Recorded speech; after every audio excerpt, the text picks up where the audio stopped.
Shalom Uvracha, on se retrouve pour l'étude de la paracha de la semaine et pour en tirer quelques enseignements. Bezrat Hashem, voilà, on est paracha de Béchalach. Béchalach, c'est une paracha qui est célèbre, le fameux Az Yashir Moshe, Uvne Israël, le fameux chant de Moshe Rabbeinu que vont entonner tous les Bnei Israël en traversant la mer. Yam Souf.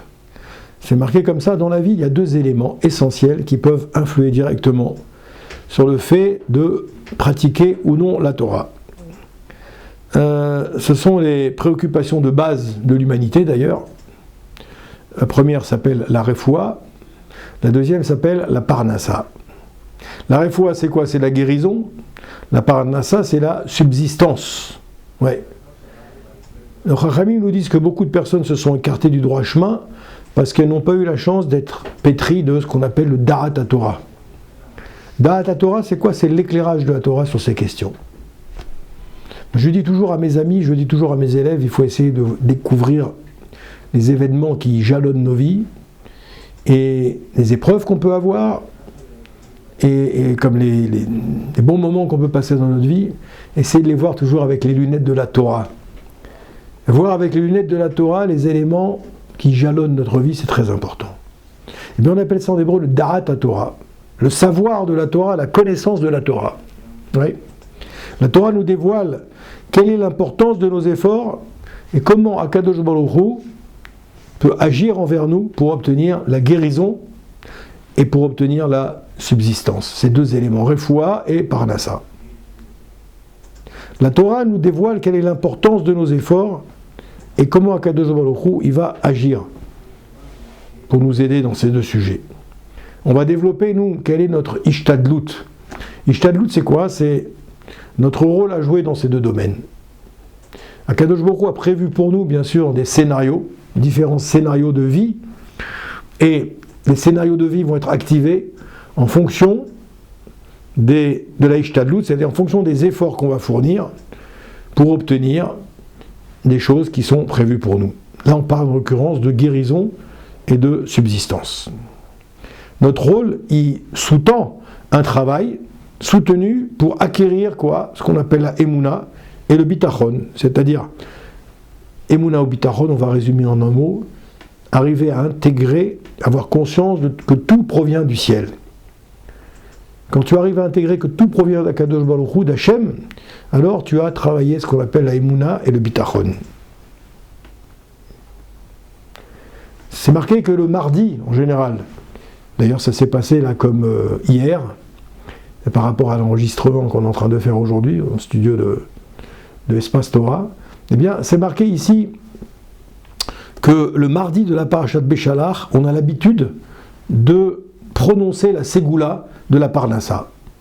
La ségoula de la parnassa, c'est un texte qu'on va lire, on récite la paracha, la section qui est en rapport avec la manne, et le commentaire de ce qu'on appelle le Targum Onkelos, en s'imprégnant de ce qui est écrit. Ce passage-là vient nous rappeler comment Dieu est venu de manière providentielle nourrir, blanchir et loger en même temps les Bnei Israël pendant 40 ans de traversée, de pérégrination dans le désert. Dans des conditions extrêmes, eh bien la Torah nous raconte comment Hachem, de manière providentielle, est venu s'occuper des Bnei Israël. Quasiment 3 millions de personnes pendant 40 ans. Vous imaginez? Ça fait du monde à nourrir. Dans la Torah, il est marqué Vayomer im shamua tishma lekol Hashem Elokecha ve'ayashar be'enav ta'aseh ve'azanta lemitzvotav shamarta kol chukav kol hamachala asher samti be'mitzrayim lo asim alecha ki ani Hashem rofecha. Tout le monde connaît ce passage, je traduis. On va traduire ça rapidement. Si tu écoutes la voix de Dieu, si tu fais ce qui est droit à ses yeux, si tu prêtes l'oreille à ses mitzvot, et si tu respectes toutes ces lois, toute la maladie que j'ai placée en Égypte, comment on va traduire ça? Je ne la placerai pas sur toi. La maladie restera sur les gens qui sont en Égypte, mais pas sur toi, car je suis Hachem, ton guérisseur. Rashi commente chaque partie du verset. Si tu écoutes si tu écoutes, c'est marqué là-bas Rashi, Midrash Mechilta sur Shemot, chapitre 15, c'est marqué Rashi, comme en chaque partie du verset, si tu écoutes, c'est quoi? C'est l'acceptation du commandement d'Akadosh Baruch Hu. Et si tu fais, c'est quoi? C'est l'accomplissement des mitzvot, l'accomplissement des mitzvot. Donc d'un côté, c'est l'acceptation de la volonté d'Hachem, de l'autre, c'est l'accomplissement des mitzvot. Et si tu prêtes l'oreille, ça veut dire quoi si tu prêtes l'oreille? C'est pour l'accomplissement immédiat, l'accomplissement méticuleux, plus exactement. Si tu respectes toutes ces lois, ça veut dire quoi? C'est les lois qui n'ont pas de raison logique. Les hukim, comme la vache rousse, comme l'interdiction de porter des habits tissés avec du lin et de la laine, chatnez. C'est des lois fondées uniquement sur le ratson, la volonté d'Hachem, que le Yetzer Hara nous encourage à dédaigner. Je ne placerai pas sur toi la maladie, et si je la place, ce sera comme si elle n'avait pas été placée, car je suis Hachem, ton guérisseur. Au sens littéral, ici, je suis Hachem, ton guérisseur, ça veut dire quoi? Je suis celui qui t'enseigne la Torah et les mitzvot, afin que tu sois protégé. Voilà. C'est comme un médecin qui fait de la médecine préventive, oui, et il demande à son patient de s'abstenir de consommer tel ou tel aliment. Hein, souvent, le médecin va dire, prends pas du sucre, prends pas du sel, prends pas ceci, prends pas cela. Médecine préventive, ce sont des aliments qui risqueraient de le rendre malade. La plus grande garantie sur laquelle on puisse compter dans la vie, c'est quoi? La meilleure ordonnance, c'est quoi? C'est la parole de la Torah.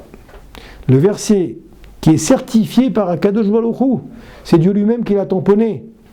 Il nous a offert la Torah, il nous donne par son biais des instructions pour la réfoua. Imaginez, c'est le médecin du monde qui s'adresse à toi, le médecin du monde qui s'adresse à nous.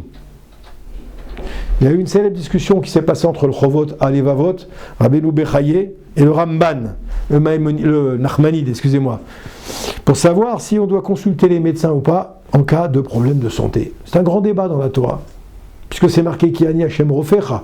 Dieu dit c'est moi le médecin. Donc j'ai pas besoin d'aller voir le docteur Benaïm, ou le docteur Cohen, ou le docteur Lévy, ou le docteur Touboul, n'est-ce pas? Puisqu'Hachem il a dit je m'occupe de toi directement. Et donc c'est un grand débat entre le Chovot Alevavot et le Ramban. Les grands maîtres de la génération précédente, comme le Chazonish et le Steipler, ils ont tranché. Et ils ont dit que cette question de halakha, que pour eux, il est important de faire ce qu'on appelle la ishtadlut, c'est-à-dire de faire l'effort minimum, l'effort nécessaire, oui, pour se rendre chez les médecins. Et celui qui est animé d'une foi parfaite, il peut s'en abstenir. Celui qui est animé d'une foi... Mais, en vérité, ça, c'est plus en vigueur de nos jours. Vu la baisse du niveau spirituel, il n'y a personne aujourd'hui qui peut dire « Moi, je n'ai pas besoin d'aller chez le médecin. Je n'ai pas besoin. Parce que je sais qu'Hachem va s'occuper de moi. » C'est aujourd'hui, on n'est plus au niveau de faire ça. Donc aujourd'hui, on va chez le médecin, on fait la ishtadlut, on fait l'effort d'aller chez le médecin, lui va te donner l'ordonnance, etc. pour que tu puisses, comme ça, Bezrat Hachem, guérir. Alors, cependant, on dit ici, pour terminer sur ce sujet, il nous recommande de rester persuadés en vérité de quoi? Du fait que quoi? Du fait que la maladie et la guérison sont dans les mains d'Akadosh Baruch Hu. Il faut au moins intégrer ça. Même si on n'est pas au niveau de plus aller chez le médecin, de ne pas avoir besoin d'aller chez le médecin, il faut être conscient qu'au moins que la guérison et donc la guérison et la maladie, ils sont dans les mains d'Hachem. C'est lui qui envoie la maladie et c'est lui qui l'enlève. Parfois par l'intermédiaire des médecins, pour voiler son intervention providentielle, mais plus l'homme s'en remet dans les mains d'Hachem, moins il a besoin de recourir aux médecins et d'entreprendre des multiples traitements. Les épreuves qu'Hachem nous en préserve, nous sont envoyées, c'est pour susciter quoi? La réflexion. Les épreuves qui t'envoie Hachem, c'est pour susciter la réflexion, de réfléchir. Hachem, Chas v'Shalom, nous en préserve. Les épreuves, eh bien, elles sont là pour nous faire en sorte de permettre d'avancer. Plus vite l'homme fait teshuva, plus vite Hachem intervient et guérit. C'est comme ça que ça fonctionne. Tout est en fonction de la force et de la détermination de nos prières lorsqu'on implore la guérison. Tout dépend aussi de notre conscience à croire profondément que tout provient du ciel. On a ces deux paramètres qui sont importants. Et que tout ce qui nous arrive est pour notre bien. Voilà. Alors mes chers amis, ce qu'on peut vous souhaiter, c'est que les prières, ces goulottes qu'on a pu faire mardi pour tout le Ham Israël, eh bien qu'elles s'exaucent. Qu'Hachem vous envoie justement la guérison pour ceux qui sont malades, la simcha pour ceux qui ont une maladie au niveau de la neshama, la atzlacha, la réussite pour tous les autres, la parnassa, bebriout, la briout, la bonne santé, shefa, bracha, ve'atzlacha, à tout le monde.